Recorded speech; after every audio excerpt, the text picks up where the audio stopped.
Hola, buenas noches a los participantes.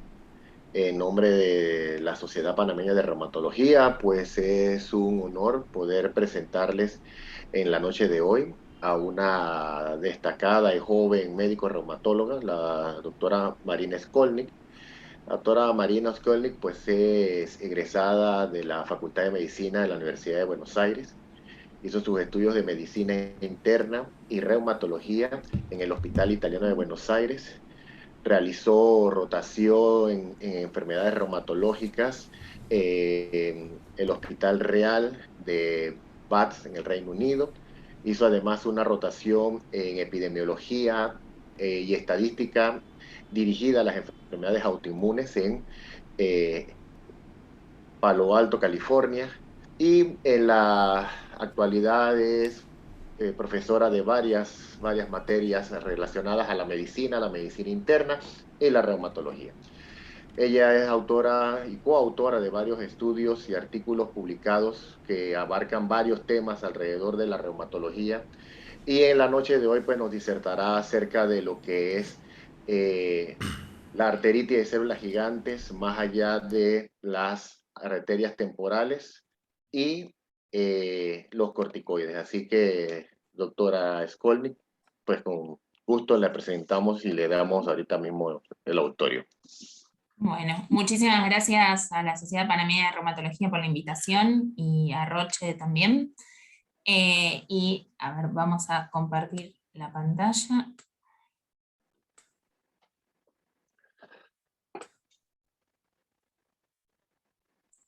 Yo voy a ir hablando, si alguien quiere hacer una pregunta en el medio, creo que lo pueden poner en el chat y después al final respondemos todas las dudas. Así es más fácil. Bien, ahí se ve bien en modo presentación. Perfecto, doctora.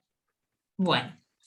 Bueno, como decía Aníbal, el título de la charla es Arteritis de células gigantes más allá de las temporales, más allá de los corticoides. Estos son mis conflictos de interés.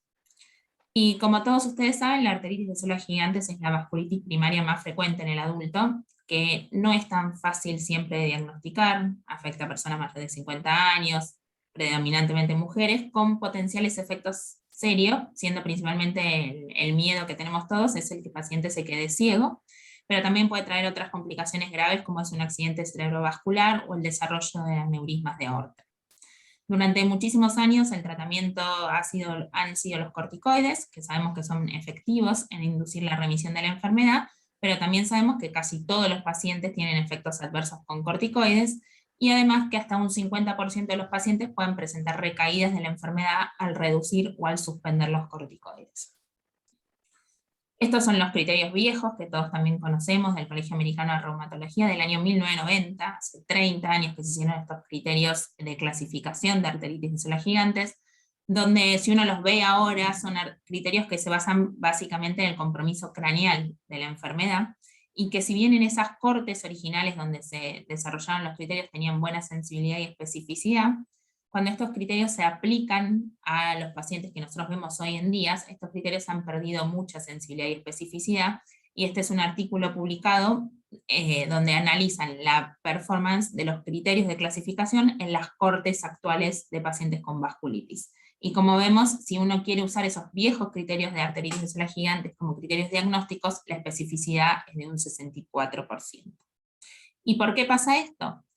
Porque hoy en día conocemos que el espectro de las vasculitis va mucho más allá del compromiso craneal en la arteritis de células gigantes. Antes, como veíamos recién, cuando uno hablaba de arteritis de células gigantes, hablaba pura y exclusivamente del compromiso craneal de la enfermedad y más que nada de las ramas de la carótida externa e interna.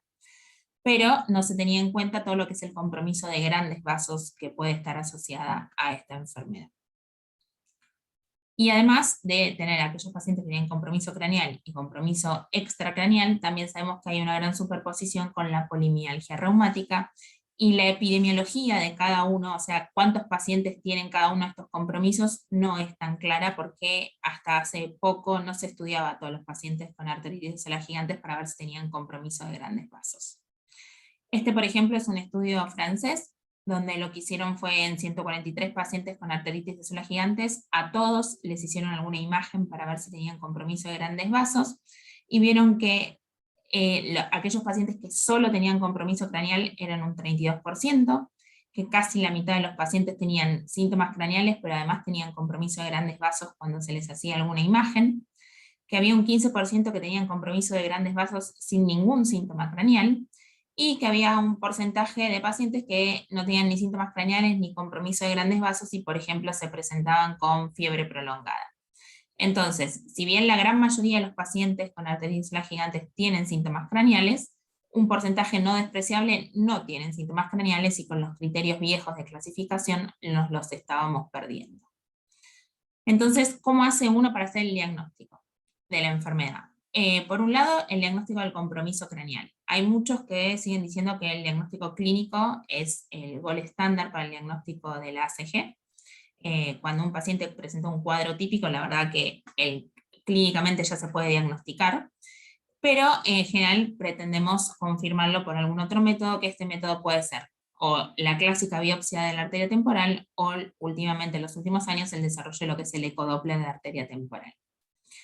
Lo viejo, digamos, cuando antes se hablaba hasta las recomendaciones publicadas en el 2016, siempre se decía que se debe realizar biopsia de arteria temporal temprana en todos pacientes con sospecha de arteritis gigantes, preferentemente al principio del inicio del tratamiento de los corticoides, que eso no debe demorar el inicio del tratamiento, que debe ser unilateral y que en general los cambios histológicos permanecían por alrededor de un mes de iniciados los corticoides.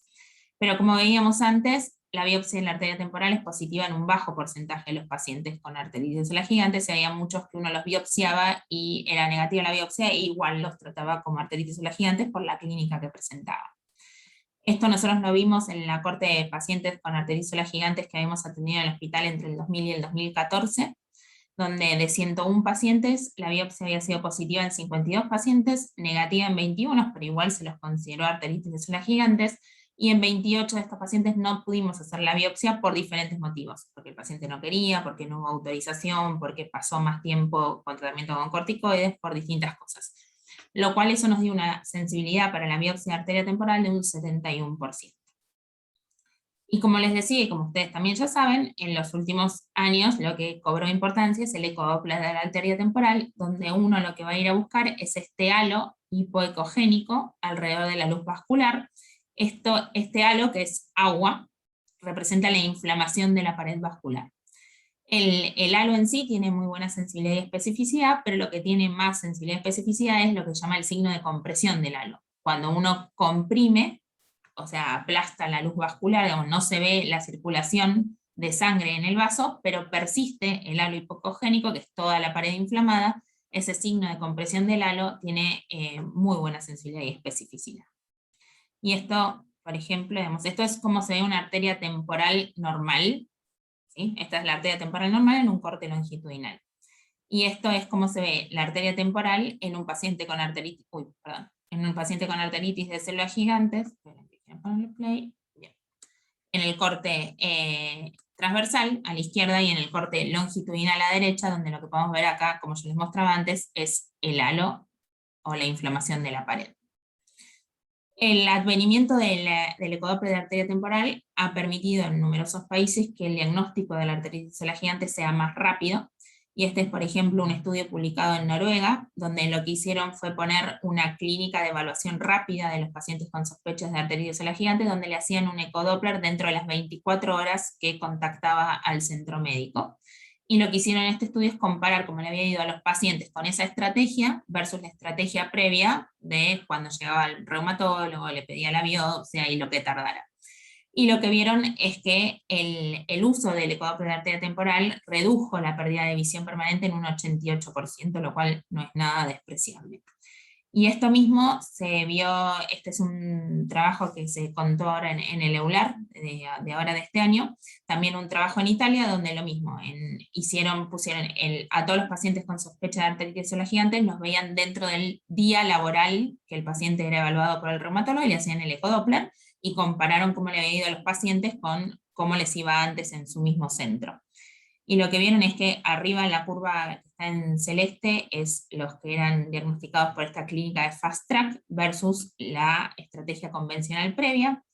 y en los pacientes que eran evaluados con ecodoppler, la pérdida de la visión fue en un 12.7% de los pacientes, y en aquellos que no eran evaluados con ecodoppler o en la estrategia previa sin ser diagnosticados tan rápido, era de un 26.8% de los pacientes que perdían la visión, siendo esto claramente estadísticamente significativo.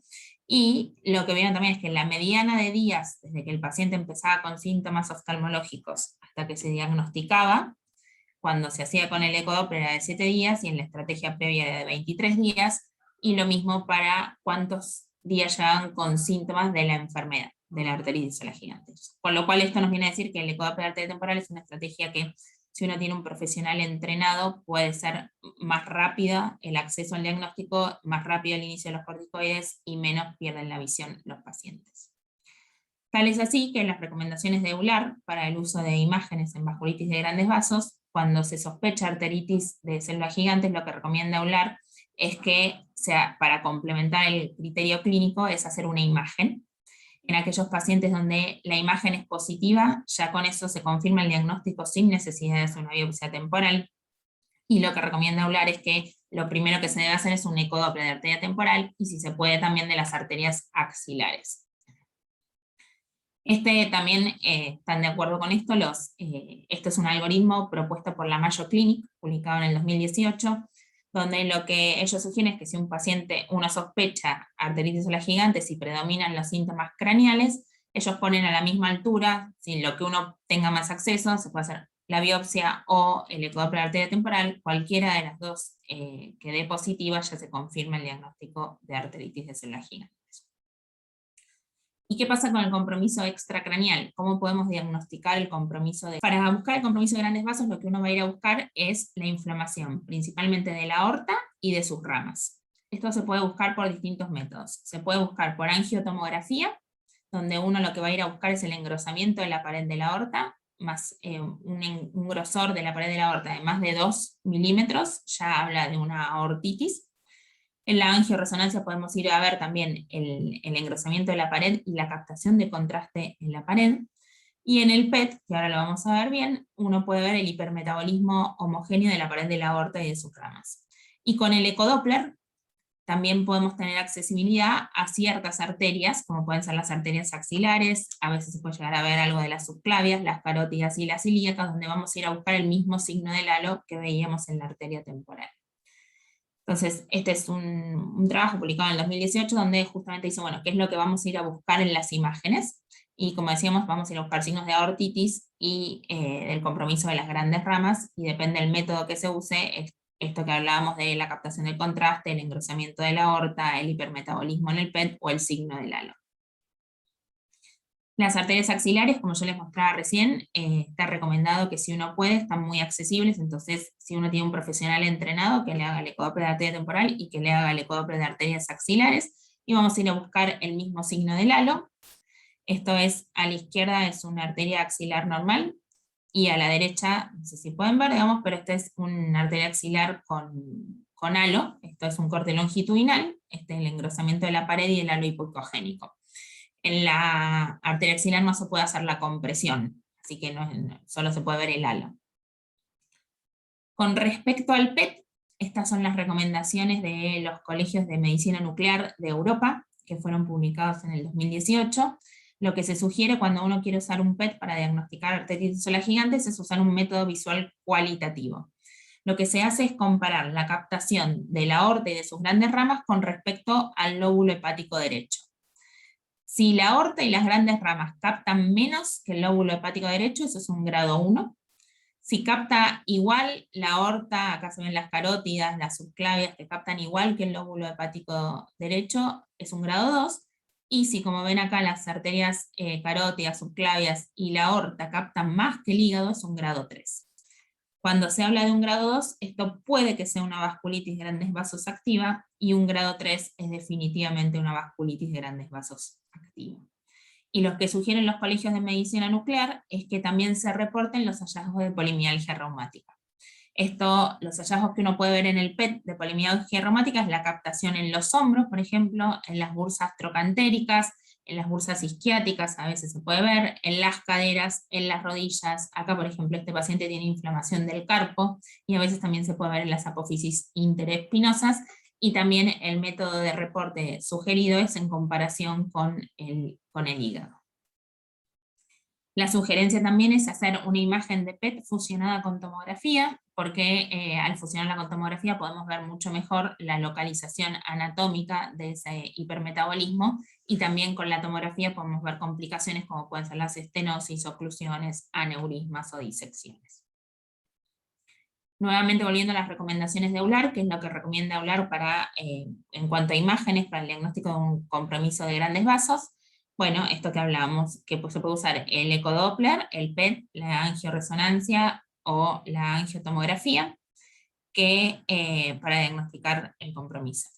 ¿Y qué sugiere la Mayo Clinic en este algoritmo que yo les mostraba antes? Que si un paciente uno sospecha de arteritis gigantes y lo que predominan son los síntomas extracraneales, bueno, ellos sugieren hacer estos mismos métodos: angioresonancia, angiotomografía o PET. Si cualquiera de ellos es positivo, ya se confirma el diagnóstico de arteritis gigantes. Y lo que también sugieren de la Mayo Clinic es que a todos los pacientes que uno le diagnostica a través de síntomas craneales, también se le haga una angioresonancia, una angiotomografía de base, para ver si además del compromiso craneal tiene compromiso de grandes vasos.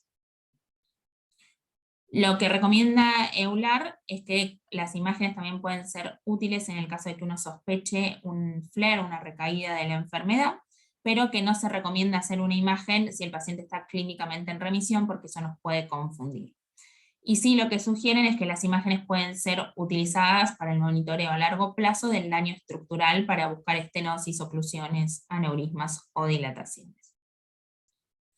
Uno de los problemas que pasan muchas veces en los pacientes con vasculitis de grandes vasos es que no siempre es tan fácil distinguir a aquellos pacientes que tienen un Takayasu de una arteritis de células gigantes, y esto sobre todo pasa con los pacientes de edad de entre 40 y 60 años. Entonces se han hecho varios trabajos, principalmente del NIH, para ver cómo puede hacer uno para diferenciar entre un Takayasu y una arteritis de células gigantes.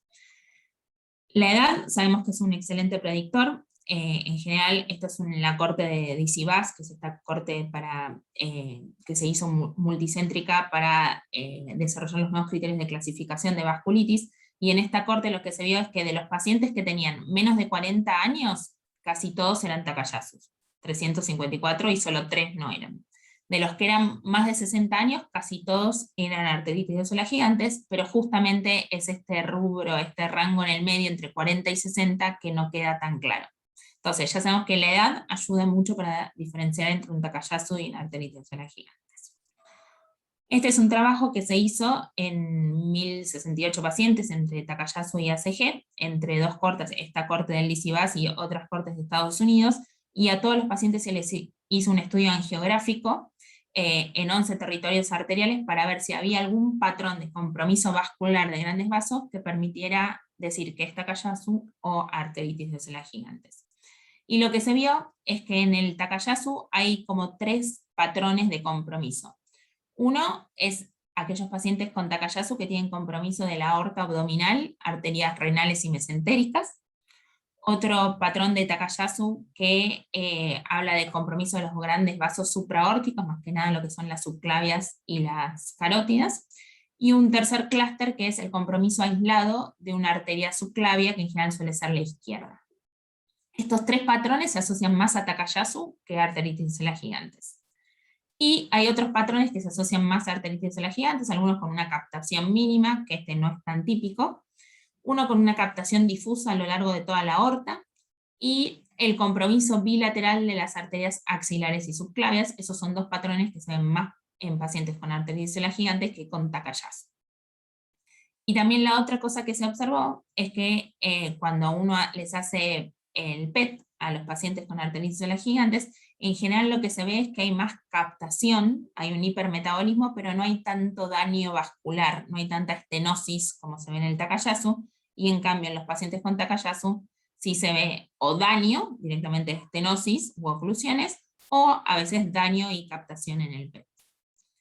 No hay que olvidarse que el Takayasu es es una vasculitis que estenosa mucho y que la característica principal a nivel histológico es la fibrosis de la adventicia y periadventicial muy, muy marcada, que eso lleva a mucha oclusión vascular que no pasa tanto en las arteritis de células gigantes. Entonces, si uno tuviera que decir cuáles son las características que ayudan a diferenciar, en aquellos pacientes con Takayasu es más el compromiso abdominal, el compromiso de los vasos supraórticos simétricos, o el compromiso de una sola subclavia, que en general es la izquierda. Y en aquellos pacientes con ACG lo que más se ve es compromiso bilateral de las arterias axilares y una inflamación difusa de la aorta sin daño vascular asociado. Esto es cuando hablamos del compromiso de grandes vasos. Todo esto que yo les estoy contando de los métodos diagnósticos, de la incorporación de las imágenes, de los patrones de captación, ha hecho que se hayan desarrollado los criterios provisorios de clasificación de tanto de arteritis gigantes como de Takayasu. Estos todavía están siendo terminados de evaluar por el ACR y por EULAR, y teóricamente iban a ser publicados ahora en el 2021. Estos criterios, como los criterios que usamos en otras enfermedades, en la artritis reumatoide o el lupus, es un score. Para usar este criterio de clasificación, el paciente tiene que tener un diagnóstico de vasculitis y tiene que tener más de 40 años. Se bajó el corte de edad con respecto a los criterios previos para poder incorporar a estos pacientes que quedaban en el medio de las edades. Estos criterios de clasificación incluyen una suma, que si el paciente suma más de 6 puntos ya clasifica como arteritis de células gigantes, incluyen características clínicas, las que conocemos, síntomas de polimialgia reumática, síntomas visuales, claudicación mandibular, cefalea, dolor a la arteria temporal, o el pulso reducido a la palpación, hallazgos de laboratorio, hallazgos de la biopsia, y acá incorpora las imágenes. Si el paciente tiene el halo, el signo del halo en el cuadro de la arteria temporal son 5 puntos, si tiene compromiso en las arterias axilares bilateral son 3 puntos, y si tiene un PET que capta a lo largo de toda la aorta también son 3 puntos. ¿Y qué pasa esto con respecto al diagnóstico y clasificación de la arteritis de células gigantes? Y ahora vamos a todo otro capítulo que es el tratamiento. Como dije al principio, digamos, si uno le pregunta a cualquier médico de cualquier especialidad, básicamente, ¿cuál es la dosis de corticoides que el paciente con ACG tiene que usar? Bueno, y todo el mundo contesta 1 miligramo kilo por día, y como dice acá Manolito, de los chistes de Mafalda, es porque es Vox Populi, y la verdad que no existe evidencia alguna de 1 miligramo kilo día de corticoides. Y repasando un poquito, vamos a hablar un poquito de la historia de los corticoides y del mecanismo de acción. Como ustedes también saben, este fue el paper original donde se reportó el uso de lo que era la cortisona, el componente E se llamaba en ese momento, en los primeros pacientes con artritis reumatoide. Esto fue en la Mayo Clinic, donde esos primeros corticoides se sacaban del el extracto de las glándulas suprarrenales de animales, y en ese momento le habían inyectado a un par de pacientes que tenían internados y habían visto que revivían con la artritis reumatoide. Estos fueron los primeros pacientes. El problema es que en ese momento se sacaba de las glándulas suprarrenales de animales, con lo cual en poco tiempo se quedaban sin provisión, y después se empezó a encontrar la forma de desarrollar los corticoides en forma semisintética a partir de componentes vegetales, y ahí en la década del 50 se desarrollaron 6 corticoides sintéticos que se introdujeron como antiinflamatorios. Pero ¿qué pasó? Para 1960 ya se habían descrito todos los efectos adversos de los corticoides, y empezaron a aparecer los antiinflamatorios no esteroideos. El primero fue la fenilbutasona, y después en la década del 70 ya se introdujo el metotrexate y otros inmunosupresores en el tratamiento de enfermedades autoinmunes. Y como ustedes saben, el premio Nobel de Medicina en 1950 fue a estos 3 hombres, Kendall, Reichin y Hensch, que fueron los que descubrieron y usaron por primera vez los corticoides en artritis reumatoidea. Los corticoides, también esto lo sabemos de la facultad, digamos, el mecanismo clásico de acción de los corticoides es un mecanismo genómico. El corticoide es liposoluble, atraviesa las membranas plasmáticas y tiene un receptor a nivel del citoplasma. Una vez que se une su receptor, se trasloca al núcleo y hace la transactivación o transrepresión de ciertos genes, y es el mejor antiinflamatorio del planeta Tierra. Disminuye las citoquinas proinflamatorias, aumenta las antiinflamatorias, y tiene una muy fuerte efectividad antiinflamatoria e inmunosupresora. Estos mecanismos genómicos es potencialmente saturable, o sea, uno tiene un cierto número de receptor en el citoplasma, y una vez que están todos ocupados, están ocupados y hasta ahí llegamos, y se sabe que por dosis, si uno quiere subir la dosis de corticoides más de 30 miligramos día de prednisona, no aumenta notoriamente la transcripción genética. Pero por otro lado existen otros mecanismos de acción de los corticoides, que son lo que se llaman mecanismos no genómicos. Los mecanismos no genómicos no están del todo explicados, pero son acciones directamente del corticoide con la membrana plasmática, con otros receptores no específicos que hay en la membrana, y estos mecanismos no genómicos tienen también mucha potencia antiinflamatoria e inmunomoduladora, y estos no son saturables. Cuando nosotros hablamos de la equivalencia de los corticoides, y esto cuando estudiábamos en la facultad, que uno decía, bueno, 20 miligramos de hidrocortisona equivalen a 5 de prednisona, a 4 de meprednisona, a 0,8 de dexametasona. Bueno, todas esas equivalencias son en cuanto a los efectos genómicos de los corticoides. Pero los efectos no genómicos son distintos. Y los dos únicos corticoides actualmente sintéticos disponibles que tienen efectos no genómicos significativos son la metilprednisolona y la dexametasona, y en dosis altas. Y ahora vamos a ver de cuánto es dosis alta. Esto es la tablita que yo les hablaba recién. Estas son las potencias antiinflamatorias por vía genómica, las que sabemos de la facultad, digamos, y las potencias antiinflamatorias por la vía no genómica, que como yo les decía recién, la metilprednisolona y la dexametasona son los únicos dos que tienen una alta potencia no genómica. Entonces, cuando uno está tratando a un paciente con corticoides, como pueden ver acá, digamos, la curva de los efectos genómicos toca un techo, se satura, y por más de que yo le suba la dosis del corticoide por vía oral al paciente, esto no va a surtir ningún efecto. Y esto, como yo les decía, es más o menos alrededor de los 30 miligramos de prednisona. Y en dosis más altas, más de 100 miligramos con metilprednisolona o dexametasona, aparecen los efectos no genómicos, y el efecto total que tiene el paciente es la suma de estos dos efectos. Este es un cuadrito muy interesante, digamos, ¿a qué llama uno dosis baja o alta o media de corticoides?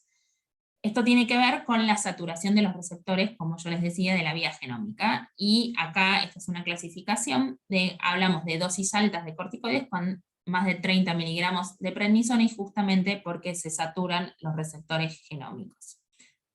Y esto es el efecto no genómico de dosis más altas de metilprednisolona o dexametasona.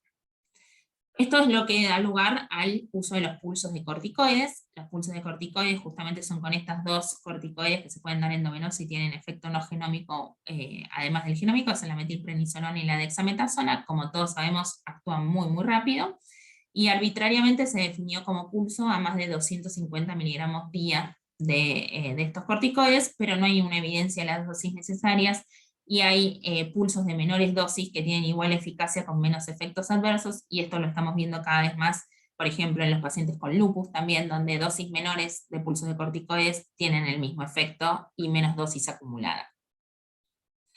Y como todos ustedes ya saben, también los corticoides son los mejores antiinflamatorios del planeta, pero tienen su costado muy importante, que son los efectos adversos. Esta es las fechas en las que se fueron desarrollando los distintos corticoides sintéticos que yo les contaba, y esta es la fecha en la que se fueron describiendo los efectos adversos.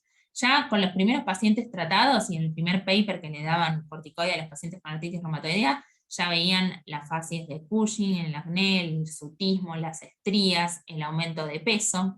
Después se describían la hipertensión, la hiperglucemia, la fragilidad capilar, y ya para 1960 se había descrito la necrosis ósea séptica y el desarrollo de cataratas asociados a corticoides. Y sabemos también que los corticoides, los efectos adversos de los corticoides, casi todo se ha demostrado que son dosis dependientes, y en general ya con 5 miligramos día de tratamiento crónico de prednisona ya aparecen casi todos los efectos adversos. Tal es así que EULAR también hizo una task force para definir a qué se llamaba dosis segura de corticoide o dosis insegura, y lo que vieron es que en general con dosis de menos de 5 miligramos día de prednisona el nivel de daño que sufre el paciente es poco, excepto en aquellos pacientes de alto riesgo cardiovascular, y dosis de más de 10 miligramos día de prednisona en forma crónica, que le llaman acá por más de 3 meses, ya es un riesgo elevado de efectos adversos. Esto nosotros calculamos en los pacientes con arteritis de células gigantes atendidos en nuestro hospital, cuál era la dosis acumulada de corticoides que tenían, y la comparamos con una corte italiana que se había publicado justo ese mismo año, y nosotros vimos que en nuestros pacientes al año ya tenían más de 8 gramos de corticoides acumulados de prednisona, y los italianos reportaron 7 gramos, a los 2 años ya tenían más de 9 gramos, y los italianos reportaron que al final del seguimiento tenían más de 12 gramos acumulados de corticoides, y sin embargo, a pesar de que nosotros y los italianos le dimos todos estos corticoides a los pacientes, un 40% habían presentado recaídas de la enfermedad al disminuir la dosis o al suspender los corticoides. Y cuando vimos en nuestros pacientes también qué porcentaje desarrollaban un efecto adverso severo a los corticoides, vimos que un 39% a los 2 años tenía un efecto adverso severo, siendo principalmente las cataratas y una disminución significativa de osteoporosis y las fracturas. Esto también, este es un estudio que se vio en Estados Unidos, donde hicieron en un montón de pacientes del Trubert Market Scan, donde vieron que los pacientes con arteritis de células gigantes, cada gramo de corticoides acumulado aumenta el riesgo de efecto adverso en un 3%, y que los principales efectos adversos a los cuales vieron asociado esto fue efectos adversos óseos, cataratas, glaucoma y neumonías. Y obviamente, cuando uno le pregunta a los pacientes, todos lo sabemos que los pacientes se quejan mucho de los corticoides. Esta es una encuesta hecha a pacientes con tratamiento crónico con corticoides, donde lo que más reportaron ellos fue los trastornos del sueño, los trastornos de la piel, los hematomas fáciles, la ganancia de peso y los trastornos del ánimo. Y también hubo una correlación con la dosis acumulada de corticoides, en aquellos con más dosis, más efectos adversos. Entonces, ¿cómo hacemos para tratar la arteritis de células gigantes? Sabemos que los corticoides son muy buenos en inducir la remisión, pero tienen muchos efectos adversos y muchos recaen en el seguimiento. No hay muchos estudios que hayan evaluado cuál es la dosis óptima para empezar el tratamiento de una arteritis de células gigantes, ni si conviene dar pulsos o no conviene dar pulsos. Estos son los únicos 3 ensayos clínicos randomizados. En uno son con un bajo número de pacientes. En uno los pulsos les dio que tenían mejor respuesta y ahorraban corticoides, en otro les dio que no había beneficio de los pulsos, y otro estudio comparó si empezar con 40 miligramos o 20 miligramos era mejor o peor, y tampoco hubo diferencias. Con lo cual, y esto uno lo lee en todas las guías de tratamiento de vasculitis, no hay un consenso internacional de cuál es la dosis inicial de corticoides, ni cuál es el esquema con el cual uno los deba bajar. Con los años se han intentado probar varios otros tratamientos para ver si se podían ahorrar corticoides. El que más estudios se intentó hacer es el metotrexate. En el metotrexate hubo 3 ensayos randomizados entre el 2001 y el 2002, con un N de pacientes bastante bajo, uno con 21 pacientes, otro con 42 y otro con 98, de los cuales además los métodos de los diseños de los estudios eran distintos, el tipo de pacientes que se incluían, el tipo de corticoides versus lo cual se comparaba también era distinto, pero en 2 estudios de ellos el metotrexate no mostró beneficio y en otros sí, y después en el 2007 se publicó un metaanálisis incluyendo todos esos pacientes de los 3 estudios anteriores, y lo que se vio es que el metotrexate permite una pequeña reducción en las dosis acumuladas de corticoides, pero que no mostraba en el metaanálisis una disminución de los efectos adversos, y que había que tratar a 4 pacientes con metotrexate para evitar una primer recaída, y a 11 pacientes para prevenir una recaída craneal. Con lo cual, el efecto del metotrexate en la arteritis de células gigantes es modesto. Y eso durante muchísimos años fueron los corticoides y algunos pacientes que usaban metotrexate, hasta que en el 2017 se publicó el ensayo clínico del tocilizumab en arteritis de células gigantes, y este es John Stone presentando el trabajo en el Congreso de Madrid del 2017.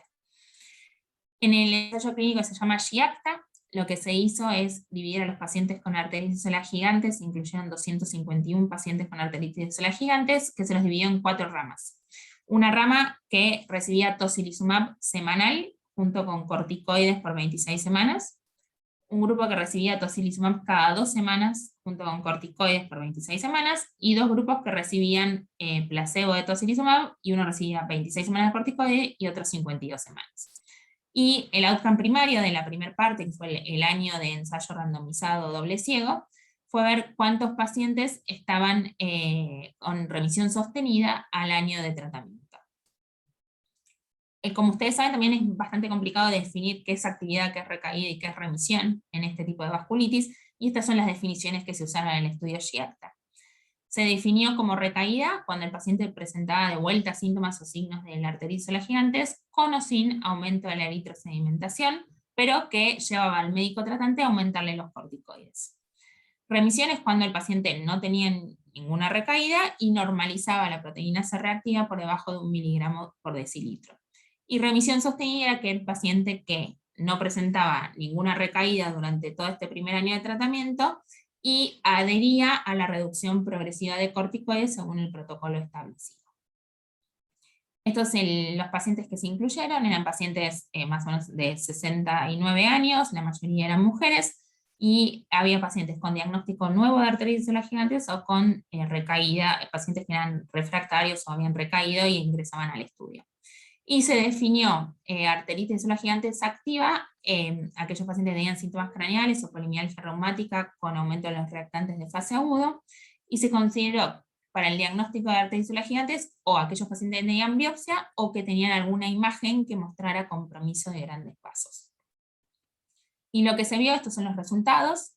A las 52 semanas, estos son los dos grupos que habían recibido tocilizumab, en verde el que recibía tocilizumab semanal y en negro el que recibía cada 2 semanas, y en amarillo y azul, perdón, los dos grupos que habían recibido placebo. Y como pueden ver, el porcentaje de remisión sostenida fue más del 50% en los dos grupos de tocilizumab versus menos del 20% en el grupo de placebo.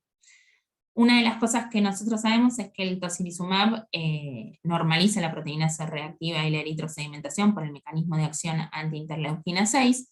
Entonces lo que se hizo después es un análisis de sensibilidad donde dentro de la definición de remisión no se incluía eso que yo les mostré recién, que tenían que tener proteína C reactiva menor a 1 miligramo por decilitro.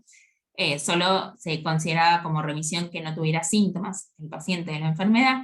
Y como podemos ver en el gráfico acá de la derecha, esto tampoco, o sea, los pacientes con placebo de tocilizumab, o sea, solo con corticoides, el porcentaje de remisión al año llegaba con muchos con 33%, y los dos grupos de tocilizumab seguían teniendo una remisión sostenida de más del 50%, con lo cual la definición de incluir o no la proteína C reactiva en la definición de remisión no alteró el resultado de que el tocilizumab mostró ser estadísticamente significativa mejor que el corticoide solo. Estas son las curvas de supervivencia libres de recaída. Las dos curvas de arriba, la verde y la violeta, son los pacientes tratados con tocilizumab semanal y cada 2 semanas, y las dos curvas de abajo, aquellos pacientes que eran tratados solos con corticoides, y esto fue estadísticamente diferente. Esto en los pacientes con, el gráfico que yo les mostré recién, eran todos los pacientes con arteritis gigantes, y cuando se analizó el subgrupo de pacientes que habían entrado al estudio porque presentaban una enfermedad refractaria o recaída, acá solo se vio que el tocilizumab semanal fue mejor que el placebo, pero no fue así para el tocilizumab cada 2 semanas. Como acá en la tabla de acá abajo pueden ver que solo el de semanal, el tocilizumab semanal fue mejor que en los grupos de corticoides, y esto es por lo cual se aprobó el uso de tocilizumab semanal y no cada 2 semanas en tratamiento de arteritis gigantes. Y lo más importante, o una de las cosas más importantes del uso de tocilizumab en arteritis gigantes, es que permite reducir el uso de corticoides. Esto es las dosis acumuladas de corticoides que presentaban los pacientes al año de seguimiento, y lo que podemos ver es que los dos grupos que habían recibido solo corticoides tenían más de 3 gramos acumulados al año, mientras que aquellos grupos que habían recibido tocilizumab tenían menos de 2 gramos de corticoides acumulados. Y los efectos adversos con el tocilizumab, nosotros ya lo conocemos mucho de artritis reumatoidea, no fueron significativamente distintos entre aquellos que recibían solo corticoides o corticoides y tocilizumab. No hubo perforaciones intestinales, no hubo muertes, y hubo solo 2 ocurrencias de cáncer, ambos en el grupo de corticoides. También en este estudio lo que se hizo fue hacer los Patient Reported Outcomes, se le hizo a los pacientes los cuestionarios de calidad de vida, y los pacientes que recibían tocilizumab mostraron mejor calidad de vida en cuanto al componente físico que aquellos pacientes que estaban con corticoides. El estudio GIACTA, lo que yo les mostré hasta recién, era los resultados del primer año de tratamiento, que fue la parte del ensayo doble ciego, y después lo que se presentó el año pasado en el EULAR fue el seguimiento a 3 años de esos pacientes.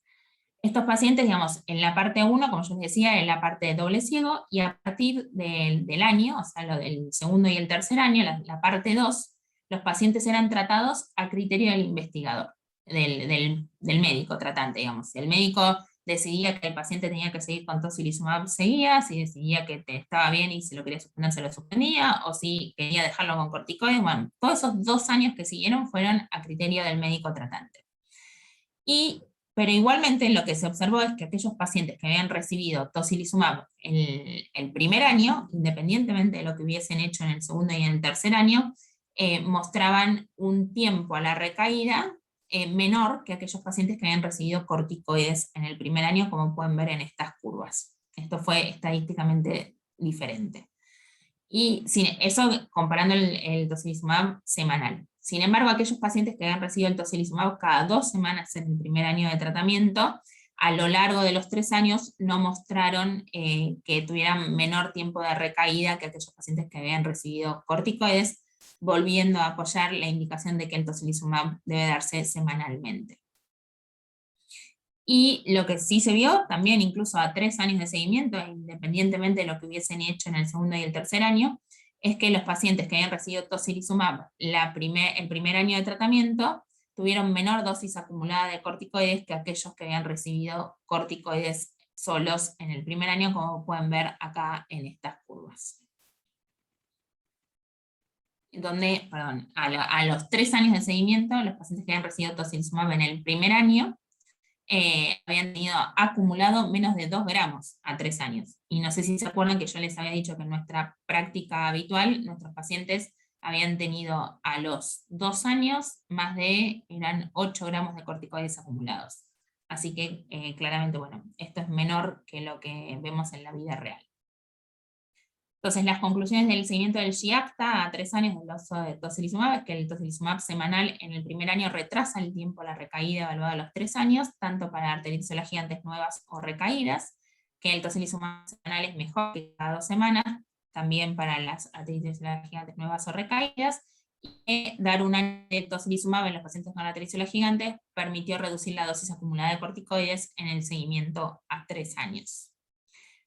¿Y qué pasa con todas estas novedades en el tratamiento? Bueno, esto se ve reflejado ahora en las guías de tratamiento de vasculitis. Estas son las guías del 2018 de EULAR, donde primero una de las modificaciones es que no se recomienda dar aspirina a todos los pacientes con arteritis gigantes o Takayasu, solo los que tengan alguna indicación por patología coronaria o enfermedad cerebrovascular. Y lo que recomienda EULAR es que cuando uno hace el diagnóstico de arteritis gigantes, si el paciente tiene síntomas visuales, se puede considerar dar pulsos de corticoides. Miren que los pulsos no necesariamente tienen que ser de 1 gramo de metilprednisolona, sino que ya hablan de pulsos menores de 0,25. Y si el paciente no tiene síntomas visuales, se empieza directamente con corticoides orales. La dosis recomendada es entre 40 y 60 miligramos por día, con la idea de bajarlo en 2-3 meses a 15-20 miligramos, y tienen que estar en menos de 5 miligramos día al año de tratamiento. Y lo que recomienda EULAR es que en aquellos pacientes que presentan un alto riesgo de efectos adversos por corticoides, ahora vamos a ver, pero ya recomienda asociarle algún otro tratamiento además de los corticoides, y en este caso ellos recomiendan principalmente el tocilizumab o, con menor nivel de evidencia, el metotrexate.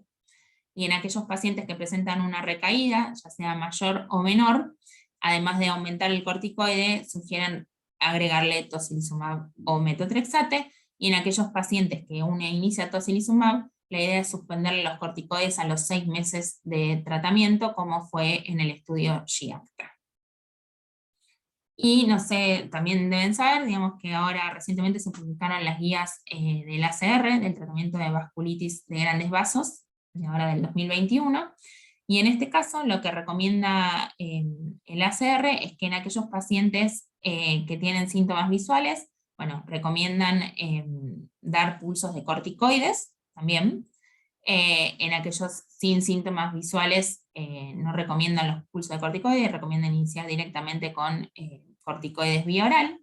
Y lo que recomiendan es que además de los corticoides, ya de inicio se ponga tocilizumab versus darle metotrexate o versus los corticoides solo, y esto lo recomiendan tanto para aquellos con síntomas visuales o síntomas isquémicos como aquellos que no tienen síntomas visuales. Con lo cual, como les verán, digamos, el tocilizumab está recomendado tanto en las guías de EULAR como en las de la CR. Así que como conclusiones de esta charla, y espero no haber hablado demasiado, pero creo que hablé demasiado, la arteritis de la gigante es un espectro amplio de la enfermedad, mucho más amplio de lo que se conocía antes con respecto al compromiso craneal. Digamos, tenemos que tener en cuenta el compromiso de los grandes vasos, que hay nuevos criterios de clasificación y métodos de diagnóstico, que las imágenes nos permiten ver la extensión de las vasculitis, que los corticoides sabemos que son muy buenos para inducir la remisión, pero tienen muchos efectos adversos y alta tasa de recaídas, y que el tocilizumab induce la remisión y reduce el uso de corticoides. Así que muchas gracias. Este es nuestro grupo de trabajo del Hospital Italiano de Buenos Aires en Argentina. Y ahora voy a dejar de compartir y abordo las preguntas que quieran hacer. Bueno, muchas gracias, doctora Marina. Muy buena disertación, muy instructiva. Vamos a esperar al final del simposio Bueno, para la perfecto. parte de las preguntas. Entonces Sí. vamos a continuar entonces con el siguiente expositor.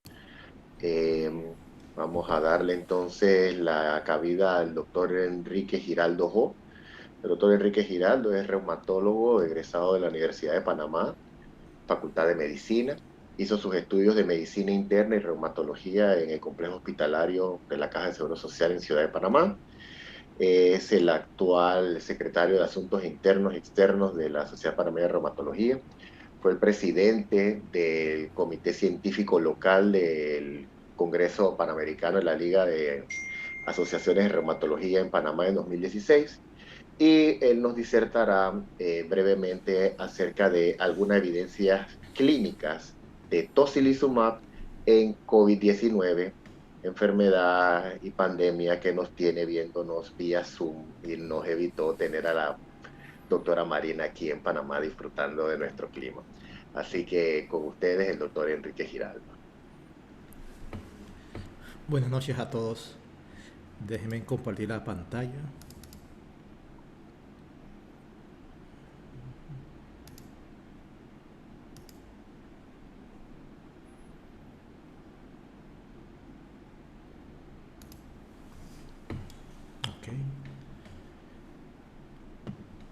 Ok, listo.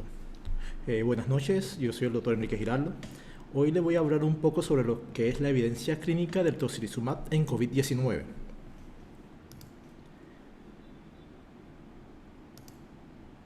Estos son mis conflictos de intereses.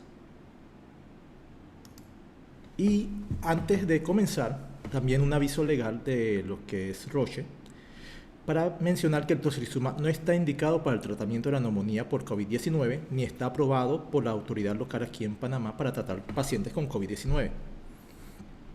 Roche en realidad está proporcionando esta información como cortesía profesional y con el objeto de ayudarnos para tomar propias decisiones sobre la atención al paciente y el intercambio científico. No pretende de manera directa la recomendación ni el uso de los productos de Roche. Los puntos a tratar, hablaremos brevemente sobre lo que es interleuquina 6 y tocilizumab, para después entrar a lo que es evidencia clínica y las recomendaciones actuales que tenemos de tratamiento para el COVID-19. Rápidamente sobre lo que es la interleuquina 6. La interleuquina 6 es una citoquina producida por múltiples células T, macrófagos, adipocitos, células musculares. Y ella se encarga de hacer muchas funciones. Tiene un efecto pleotrópico. Este efecto pleotrópico puede actuar sobre lo que son células STEM, sobre células T, sobre células B, y disminuye la producción de anticuerpos por las células B, sobre el plasmocitoma, también actúa sobre queratonocitos y actúa sobre el hígado los hepatocitos. En el lado del hepatocito tenemos que ver que el hepatocito y la interleuquina 6 se encarga de producir todos los que son los reactantes de fase aguda.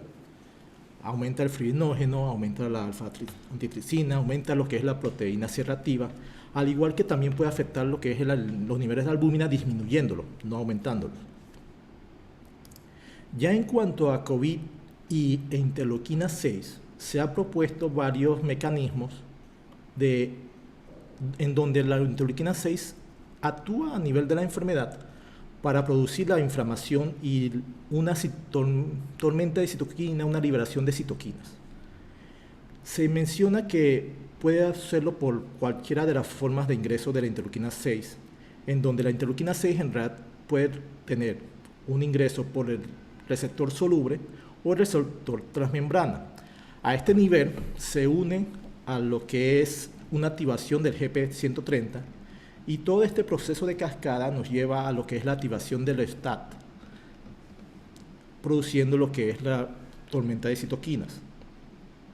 Si hablamos del tocilizumab en sí, es un anticuerpo monoclonal humanizado, tiene una porción pequeña que no es humana y está dirigido contra el receptor tanto soluble como de membrana de la interleuquina 6.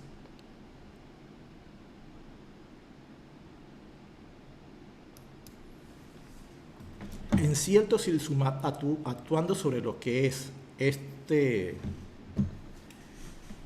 mecanismo de inhibición de interleuquina 6 nos lleva a una disminución de los reactantes de fase aguda, disminución de la proteína C reactiva, la velocidad de sedimentación, disminuye lo que es la epsilina, la interleuquina 6 cuando se activa en el cuerpo, aumenta la epsilina y esta epsilina aumentada disminuye lo que es la hemoglobina.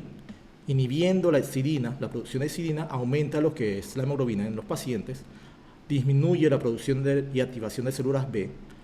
En lo que es artritis reumatoide, actúa sobre lo que es el hueso y también la diferenciación de células T ayudadoras.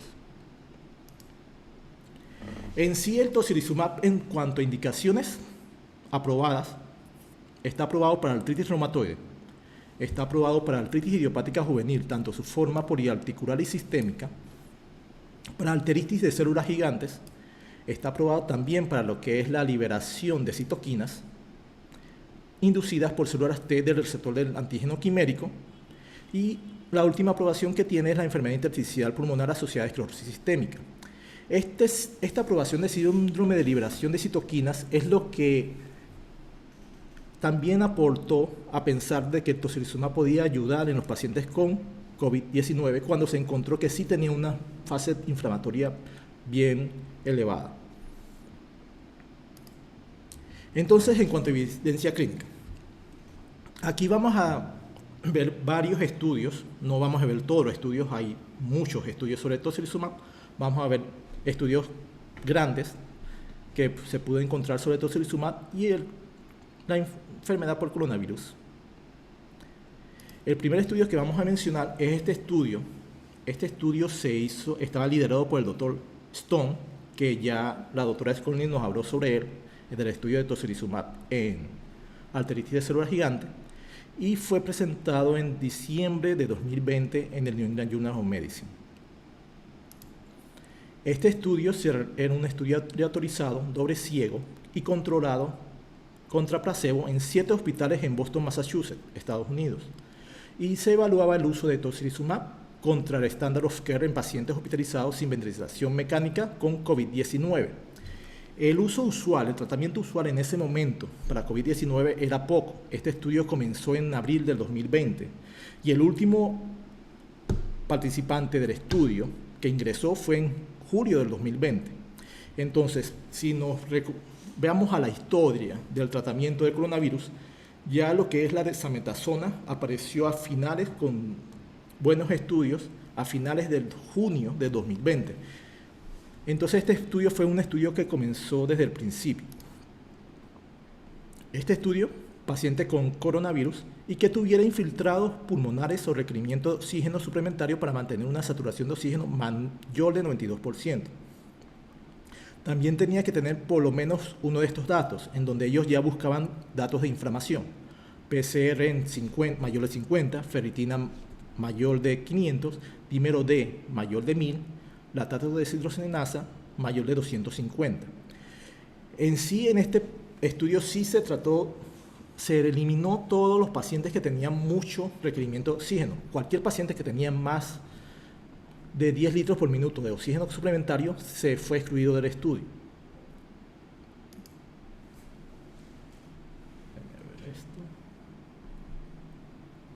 Entonces,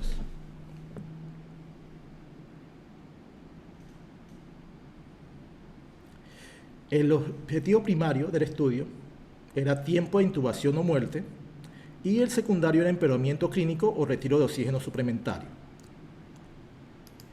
El estudio al final consiguió 161 pacientes que recibieron tocilizumab contra 81 pacientes que recibieron placebo. De este grupo, viendo las gráficas de los resultados, observamos que no hubo diferencia estadística significativa en cuanto a lo que es ventilación mecánica o muerte, en cuanto a lo que es una escala de mejoría clínica, tampoco en lo que era la suspensión del oxígeno suplementario en estos pacientes. Entonces, este estudio en realidad no se pudo comprobar ni aprobar lo que es los objetivos primarios, y este estudio nos decía que el tocilizumab tal vez no funcionaba. Para los efectos adversos en sí, sí mencionaban un aumento de lo que eran las infecciones. Si vemos en las infecciones,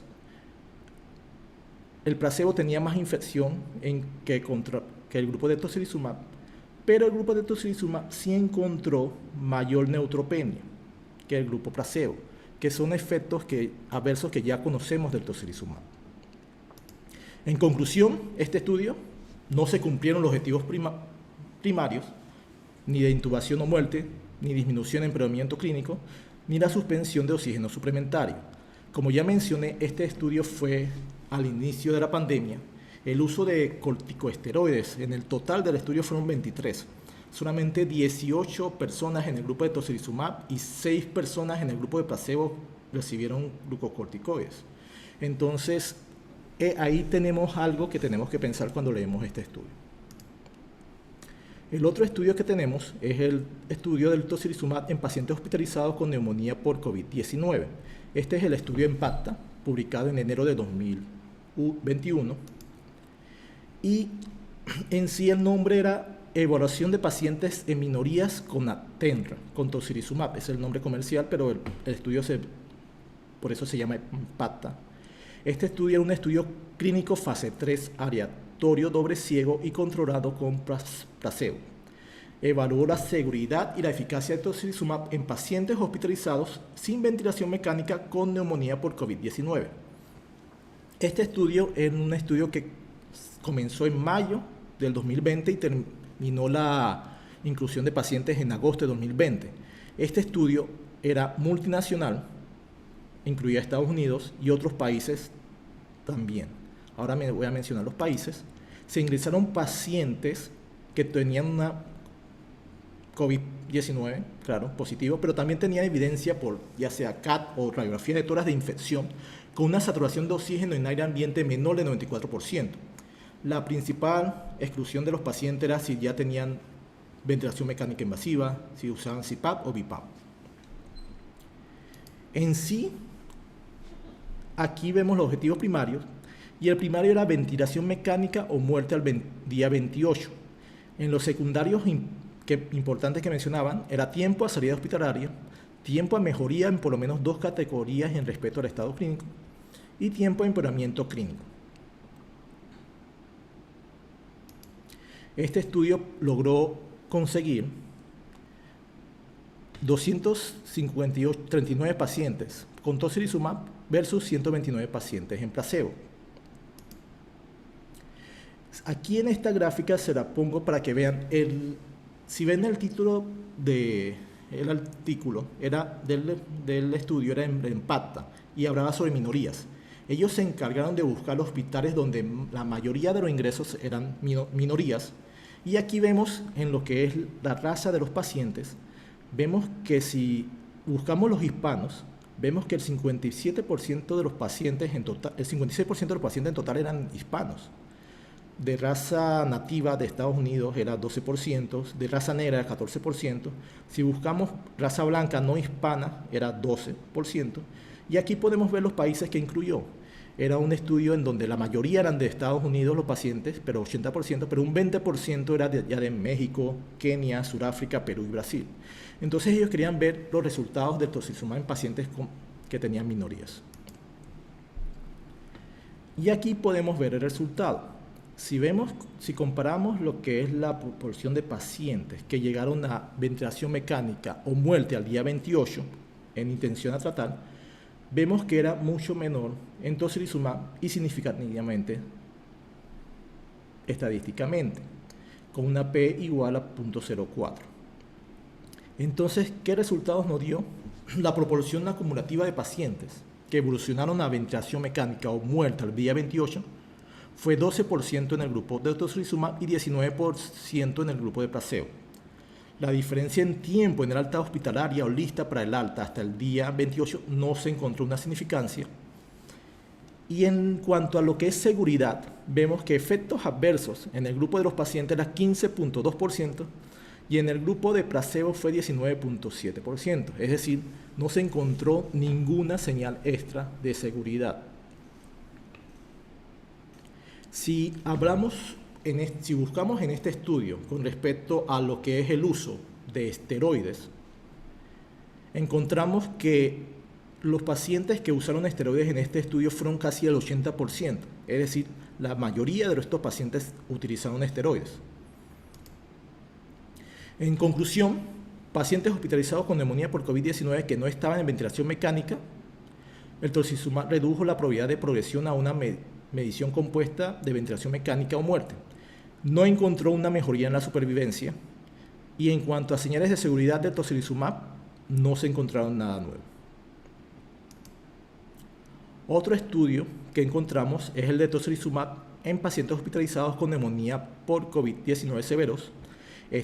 Este se presentó en el 2021 y es el estudio COVACTA. Este estudio es un estudio fase 3 aleatorizado, doble ciego y controlado, con placebo en pacientes adultos hospitalizados con neumonía grave asociada a COVID-19. Fue en 9 países y 62 hospitales. Criterios claves para lo que era en el ingreso de pacientes era una saturación de oxígeno menor de 93% o una fracción de oxígeno inspirado o presión parcial de oxígeno menor de 300 milímetros de mercurio. Este estudio fue realizado en múltiples países: Canadá, Dinamarca, Francia, Alemania, Italia, Países Bajos, España también, Reino Unido también entró, y fue realizado desde abril a junio del año pasado. Es decir, todavía tampoco se había iniciado el uso masivo de lo que eran glucocorticoides en pacientes con COVID-19.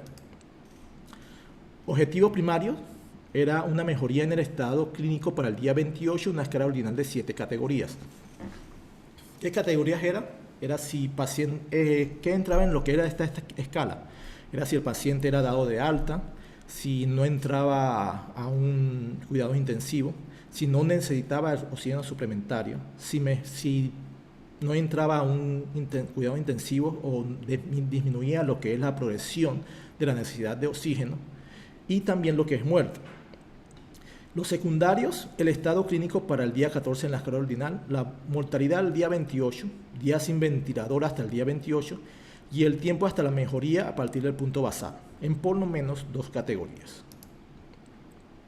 Si vemos los resultados del COVACTA, este estudio no encontró diferencias significativas en los pacientes en su objetivo primario. La escala ordinal no hubo mejoría con el uso de tocilizumab. En cuanto a los parámetros secundarios que se buscaron, tampoco se encontró ninguna mejoría en cuanto a mortalidad, muerte a los 28 días, lo que es mejoría de por lo menos 2 puntos en lo que es la escala ordinal. Y en sí la conclusión de este estudio era que no se cumplió con el objetivo primario de mejoría en el estado clínico a los 28 días. En sí, el estudio tenía pocos pacientes en la época, tenía un modesto poder, y los corticoides solo fueron utilizados en un subgrupo de pacientes. Es más, en los análisis que se hicieron se encontró que el glucocorticoide se utilizó más en el grupo placebo, pero no fue una gran proporción de pacientes, fue una pequeña proporción que utilizó corticoides en este estudio. Recordar que este estudio fue al principio de la pandemia, fue tal vez uno de los primeros formales que se hizo junto con el de Boston. Ya entramos a lo que es el otro estudio del New England, que es el uso de antagonistas de interleuquina 6, de receptores de interleuquina 6 en pacientes gravemente enfermos por COVID-19. Este es el estudio REMAP-CAP. Este estudio REMAP-CAP también tiene puntos en donde se estudió lo que es el uso de glucocorticoides, y en este estudio sí es un estudio en donde se utilizó cualquier antagonista de interleuquina 6 que tenemos ahí. Aquí se utilizó tanto tocilizumab como sarilumab. Es un estudio de plataforma adaptable, en realidad es un estudio internacional de muchos años, pero este está diseñado para evaluar lo que son las opciones de tratamiento para pacientes con neumonía grave. Debido a lo que fue la pandemia, se incluyó un brazo para lo que es coronavirus. Objetivos primarios: tenían que ingresar al estudio dentro de las 24 horas posteriores al inicio de soporte en unidad de cuidados intensivos, y se utilizaba tanto tocilizumab como sarilumab. El objetivo primario que ellos buscaron era días libres de soporte cardíaco respiratorio hasta el día 21.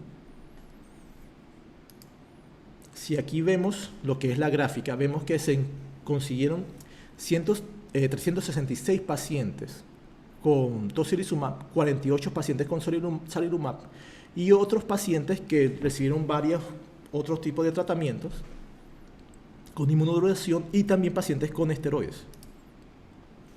Entonces, en cuanto a resultados, ¿qué se encontró? Sí se cumplieron los criterios de eficacia y fueron estadísticamente significativos. La mediana de días sin soporte orgánico en pacientes con tocilizumab fue de 10 días sin soporte orgánico, 11 días con sarilumab, y en control fue de 0. Si vemos la ORR de tocilizumab para lo que era la mejoría del objetivo primario, fue de 1.64 y 1.76 con significancia estadística, y haciendo los cálculos podemos ver que la mortalidad intrahospitalaria con el uso de inhibidores de interleuquina 6 disminuyó un 27%. Entonces, la conclusión de este estudio es que sí, el tocilizumab podría ser de aporte en pacientes críticamente enfermos en cuidados intensivos y que necesitaban el uso de algún soporte para órganos. Y entramos al estudio más grande, que es el estudio el Recovery, el famoso estudio Recovery, que abría un brazo para lo que es el tocilizumab en pacientes hospitalizados. Recordar que Recovery es un ensayo de plataforma, es aleatorizado, abierto y controlado, y fue realizado en el Reino Unido.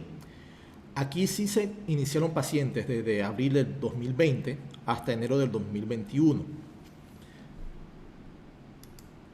Si vemos los criterios claves para ingresar al estudio, eran participantes con evidencia clínica de progresión por COVID-19, eran pacientes que se observó la progresión de lo que es el empeoramiento clínico, una saturación de oxígeno menor de 92% en aire ambiente o recibiendo oxigenoterapia, y tenían que tener una proteína C reactiva mayor o igual de 75.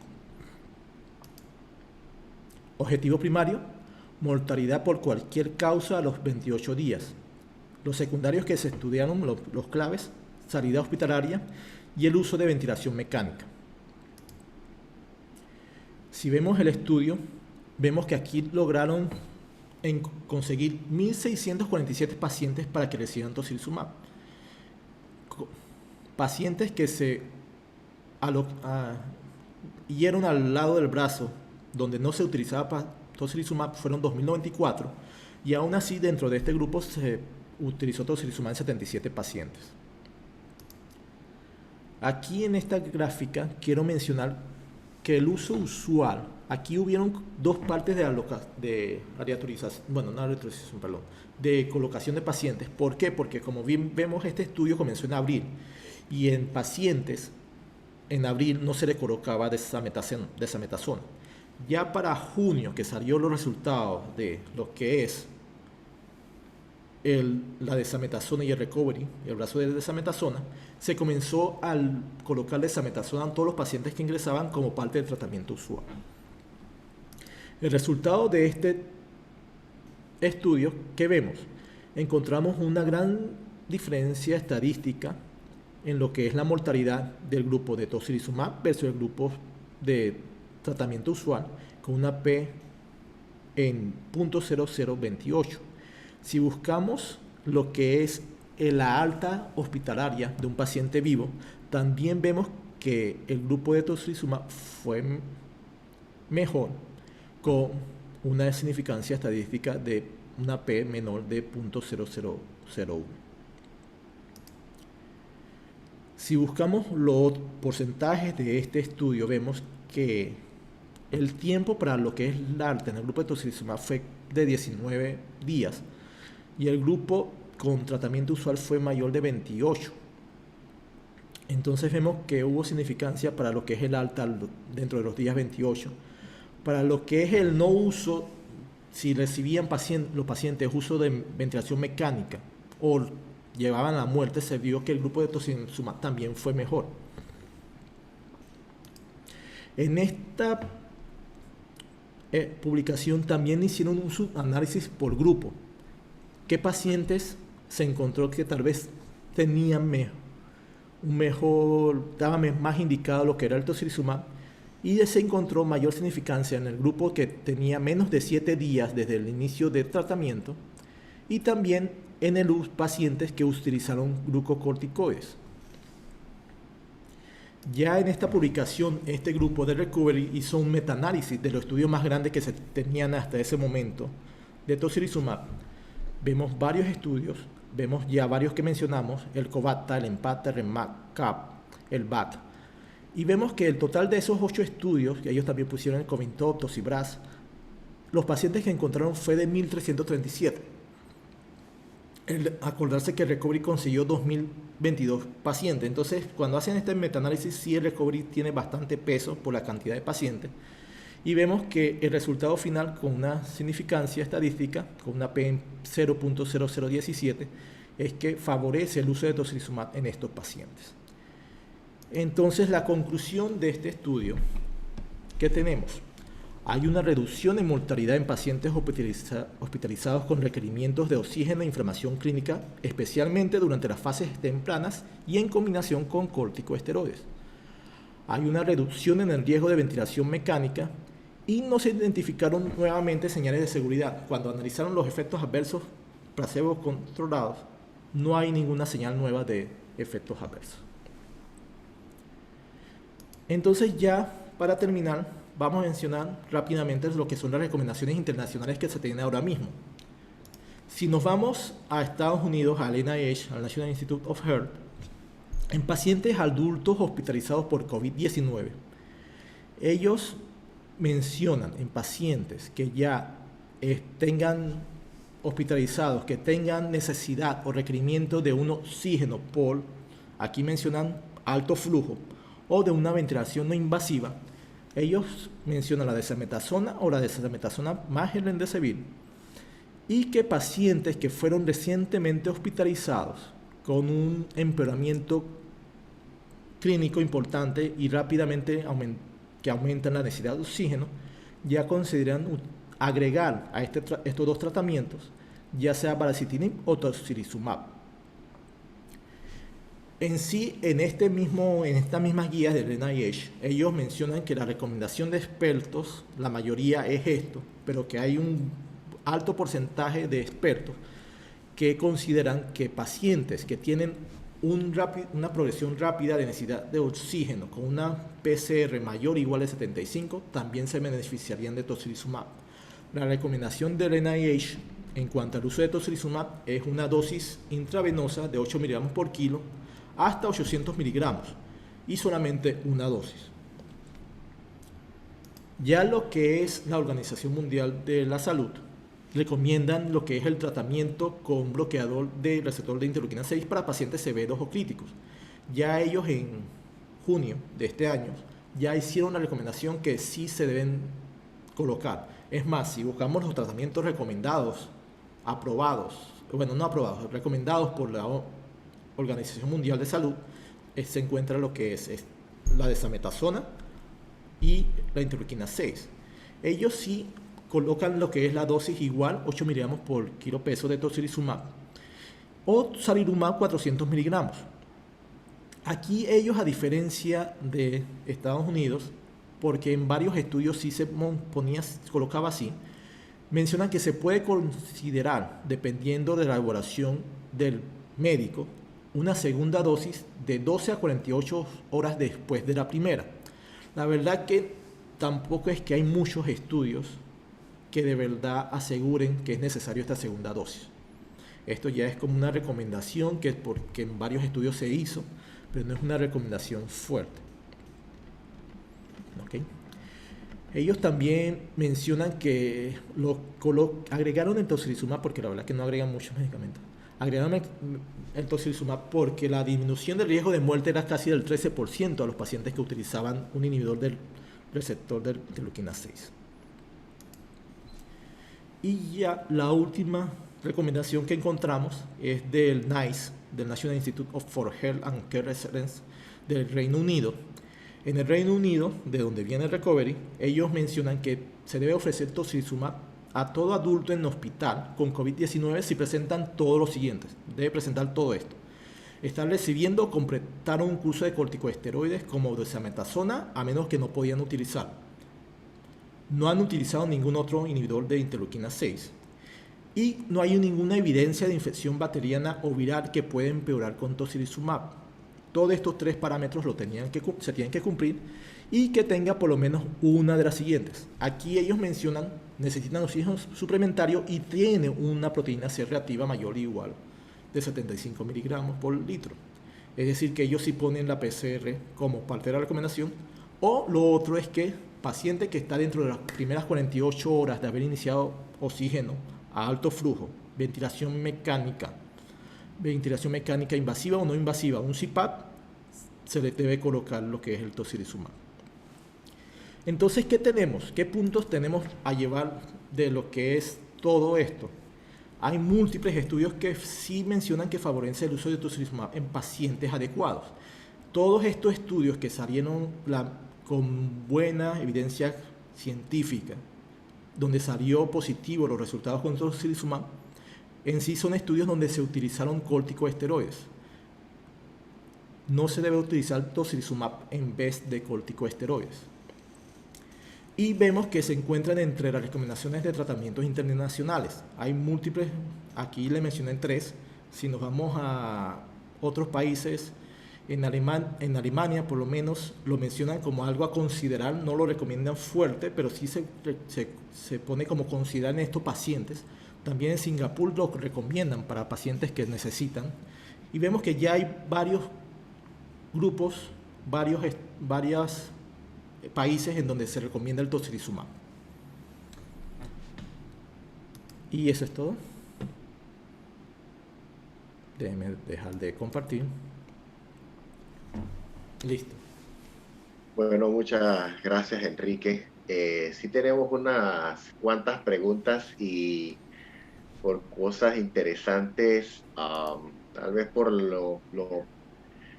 las emociones que causa la pandemia, como nos ha tocado a muchos médicos que no estamos familiarizados ni con la neumología ni con las enfermedades infecciosas.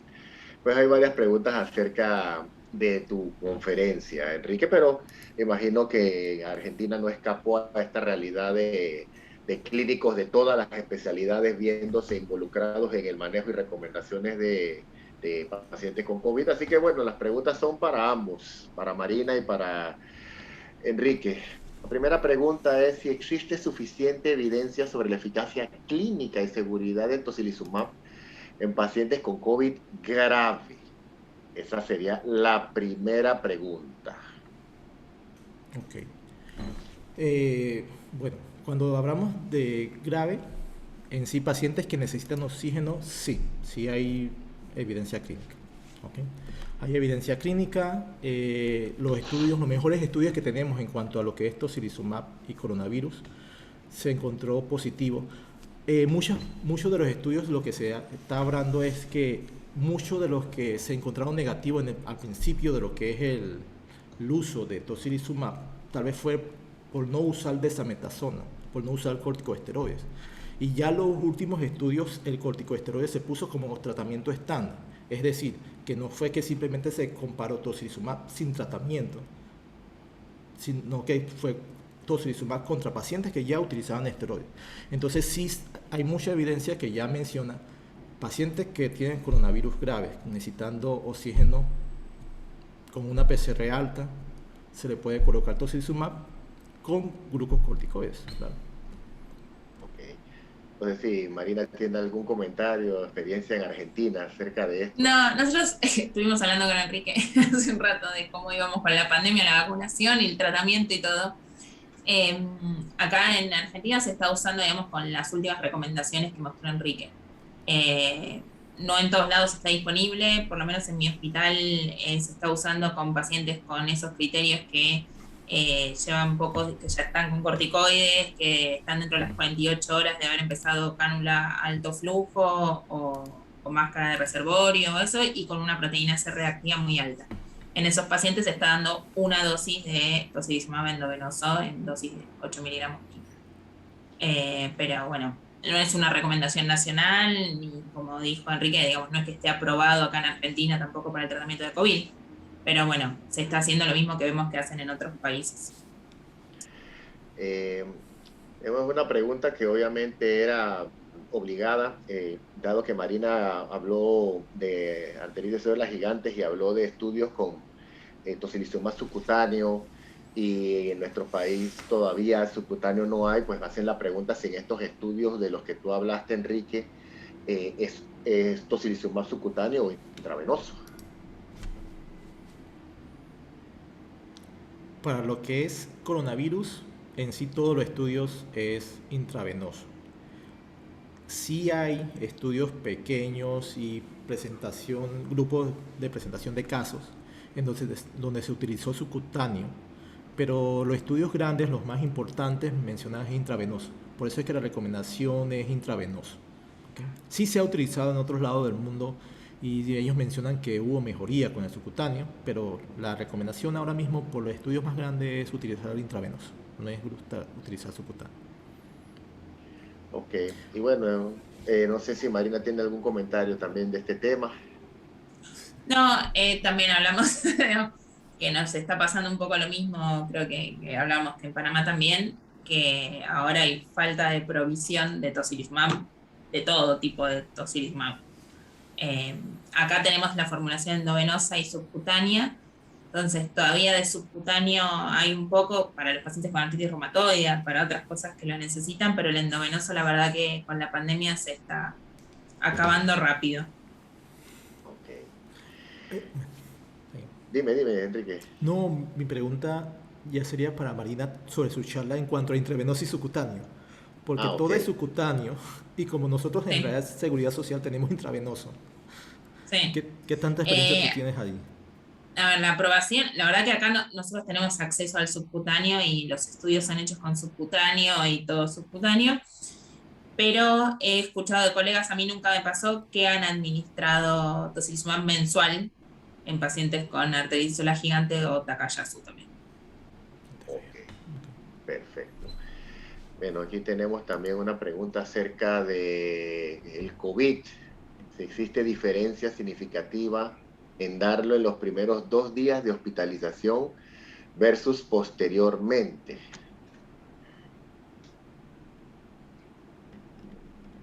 No sé si tienen algún comentario, alguno de los Ah, dos de estas preguntas. ahí, en cuanto al uso rápidamente, la verdad es que no hay ningún estudio que haya sacado información sobre el uso tan rápido. Hay estudios por lo menos que sí mencionan en menos de 7 días. Ellos, por lo menos el último, el del recovery, menciona menos de 7 días, que sí hay una buena respuesta si es menos de 7 días. Tampoco no se ha encontrado, por lo menos no hay estudios que hayan estudiado tan rápidamente el uso de tocilizumab. ¿Okay? Ok. Y bueno, aquí tengo eh, una pregunta para Marina. preguntan si el Doppler axilar es superior al carotidio en el diagnóstico y seguimiento de arteritis de células gigantes. Sí, en general el arteritis de células gigantes no suele comprometer las carótidas, no es un territorio vascular que se suele comprometer, y en cambio las arterias axilares en un porcentaje no despreciable, como yo les mostraba de los patrones de compromiso de grandes vasos, o sea, un patrón es el compromiso de toda la aorta y otro patrón que se ve en arteritis de células gigantes es el compromiso axilar bilateral. Entonces hay varios pacientes que tienen compromiso axilar, pero de carótidas no, la verdad que no es un territorio frecuente. Nosotros estamos, por lo menos acá en Argentina, los reumatólogos, hay muchos que se están entrenando en ecografía. Hace años venían en ecografía articular y en los últimos años también en ecografía vascular. Y nosotros, una de las médicas que trabaja conmigo, a todos los pacientes le hace de temporales y de axilares. En un porcentaje bastante importante encontramos compromiso axilar. Bueno, sí, esa era otra pregunta que ya yo tenía para hacer, si ya el reumatólogo es el que está haciendo este estudio, porque a veces nos toca que el mismo experto en ecografía de nivel radiológico, o sea, el radiólogo, a veces no tiene este conocimiento de lo que estamos buscando específicamente. No, hay que entrenarse, digamos, no es algo, no es como hacer un Doppler arterial buscando arteriopatía periférica o placas carotidas, digamos, no es lo mismo. Sobre todo porque las ramas de la arteria temporal no son tan fáciles de encontrar. La rama temporal y frontal y superficial no son tan fáciles y da muchas vueltas la arteria, entonces encontrar el corte justo donde hacerle y ver el halo y todo eso no es tan sencillo. Así que hay que entrenarse, pero no es tan complicado entrenarse. Nosotros en nuestro hospital, en realidad, los primeros que empezaron a hacerlos no éramos los reumatólogos. Empezó primero un cardiólogo que hace toda la parte de vascular periférica, que le gustó y se puso a hacer, y después un neurooftalmólogo que también le gustó y también se puso a hacer. Bueno, y ahora ya estamos los reumatólogos también metidos haciendo las imágenes. Porque lo bueno es que eran internistas, pues ya la cosa estaba por buen camino. Tengo una pregunta, si en los estudios clínicos, no sé si son de arteritis de células gigantes o en COVID, pero me pregunta si se midió los niveles de interleucina 6, me imagino que debe ser para COVID, porque dice que esto influyó en la indicación o no de utilizar el tocilizumab. Creo que es en COVID la pregunta. En sí, hay un par de estudios que, donde se midió la interleuquina 6, pero los estudios grandes no midieron interleuquina 6. Lo que buscaron era empeoramiento clínico, parámetros inflamatorios altos. Que en sí Pero bueno, si uno ya tiene la proteína C reactiva, sí, más de 75, va muy paralela a la interleuquina 6, así que... Sí, pero no se consiguió. Bueno, yo tengo una pregunta para Marina. Dale. Aprovechar, Marina. Marina, como hablaste de los pulsos de esteroides, ¿cuánto usas si tienes una arteritis de células gigantes?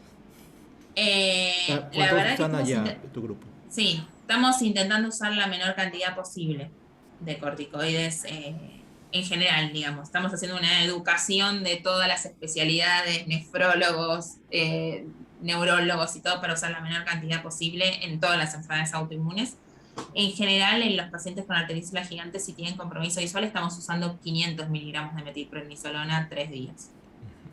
Y si el paciente tiene mucho riesgo, porque en general son personas aniosas y que tienen diabetes y cataratas y osteoporosis y un montón de cosas, a veces hemos usado de 250 también.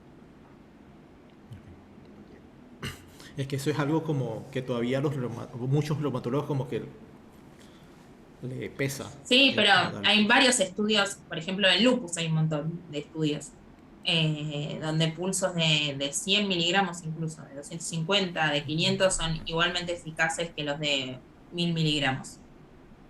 Y de hecho todos los estudios que se han hecho, por ejemplo, en nefritis lúpica que se publicaron este año, todos son con pulsos de menos de 500. Y las dosis de vía oral empiezan de 25 miligramos a veces en nefritis lúpica. Sí, todo esto va en la línea esta de que ya estamos pasando de medicina basada en evidencia a una medicina de exactitud. Es una definición, es una traducción de algo que usan los americanos, Pero sí, muchas veces, no sé si les pasa a ustedes en Argentina, cuando el reumatólogo llega a la UCI o a la sala de medicina interna, pues ya han pasado los pulsos, ya están en el tercero y que no, les consultamos a ver qué le vamos a dar después del pulso. Sí, nos pasa, y así, digamos, como nosotros los reumatólogos y creo que los médicos internistas, esa noción de 1 miligramo kilo, por ejemplo, que nunca se supo de dónde venía, digamos, porque no es que el corticoide se distribuye por kilos, digamos, no tiene ningún sustento ni siquiera farmacológico. Eso, si uno se pone a leer la historia de la medicina, los primeros pulsos de corticoides se usaron para evitar el rechazo al trasplante renal y después para el tratamiento del rechazo al trasplante renal, peri década del 60, pero porque se les ocurrió también poner un pulso de 1.000 miligramos de metilprednisolona. No es que había, si uno se pone a buscar por qué esa dosis y por qué otra, nadie lo sabe, y eso se arrastró. Los pulsos y el miligramo kilo vía oral son cosas que eh, no tienen evidencia científica. Y la verdad que sabemos, vamos, hay que intentar, los pulsos sí permiten ahorrar corticoides posteriores. Eso se ha visto tanto en lupus, en vasculitis, en todo, digamos que si uno le da pulsos de corticoides, la remisión es más rápida y permite que después de los pulsos uno pueda iniciar con una dosis menor y suspenderlos más rápidamente que si no uno no dio pulsos. Entonces, son buenos los pulsos, pero quizás no hace falta dar 1.000 miligramos. Quizás con 250 o con 500 estamos bien. Ok. Bueno, aquí nos preguntan para Marina por cuánto tiempo se mantuvo el tocilizumab en arteritis de células gigantes hasta considerar la remisión. Bueno, por eso, el estudio del GIACTA, en realidad la fase doble ciego fue hasta el año, 52 semanas. A partir de ahí, cada paciente con su médico tratante definía si seguía con el tocilizumab, si lo suspendía, si seguía con corticoides, o sea que hasta ahora los datos que se saben de ensayos randomizados es 1 año de tratamiento. En la práctica clínica no es tan fácil que sea 1 año. Eso es la otra cosa que nos está pasando. Uno inicia el tocilizumab con la idea de ahorrarle corticoides al paciente, o en aquellos que son refractarios por ahí, que ya venían con muchos años de corticoides previos y siguen con síntomas de la enfermedad, o que uno no le puede suspender el corticoide, y uno intenta, o sea, como decían las guías de EULAR, digamos, y el estudio GIACTA, uno empieza el tocilizumab y la idea es que a los 6 meses tiene que estar sin corticoides. Ese es el primer desafío, lograr sacarle los corticoides a los 6 meses del tocilizumab. Y después uno continúa el tocilizumab hasta el año, y ahí dice, bueno, ahora debería probar sacarle el tocilizumab a ver qué pasa.